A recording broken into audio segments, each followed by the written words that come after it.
আবহাওয়া অধিদপ্তরের সর্বশেষ তথ্য অনুযায়ী শরীয়তপুরে শীতের তীব্রতা গত বছরের একই সময়ের তুলনায় আরও বেড়েছে। বিশেষ করে রাতের তাপমাত্রা কমে যাওয়ায় ভোর ও সন্ধ্যার সময় সাধারণ মানুষ শীতে কাঁপছে। শরীয়তপুরে বর্তমানে রাতের সর্বনিম্ন তাপমাত্রা প্রায় 13 থেকে 14 ডিগ্রি সেলসিয়াস, যা গতবারের শীতের তুলনায় কম। অর্থাৎ শীতের তীব্রতা বেড়েছে এবং তাপমাত্রা কমে যাওয়ায় শীত আরও কষাঘাতের মতো অনুভূত হচ্ছে।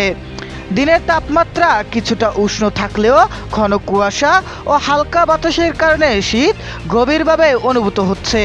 আবহাওয়া বিশ্লেষকরা মনে করছেন, এবারের শীত আগের বছরের তুলনায় 2 থেকে 3 ডিগ্রি বেশি কষাঘাতের মতো অনুভূত হতে পারে, বিশেষ করে রাত ও ভোরের সময়।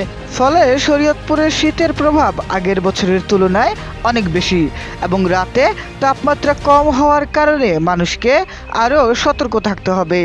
এই শীত থেকে নিজেকে রক্ষা করতে বিশেষজ্ঞদের পরামর্শ মতে সকাল ও রাতে উষ্ণ কাপড় পরিধান করতে হবে, ঘন কুয়াশায় চলাচলে সতর্ক থাকতে হবে, শিশু, প্রবীণ ও শীত সংবেদনশীলদের বাড়িতে যথাযথ প্রস্তুতি নিতে হবে। শরীয়তপুরবাসীকে আগামী কয়েকদিনের শীতের তীব্রতার জন্য প্রস্তুত থাকতে হবে, কারণ রাতে তাপমাত্রা আরও কমতে পারে এবং শীতের অনুভূতি আগের বছরের তুলনায় আরও বাড়বে।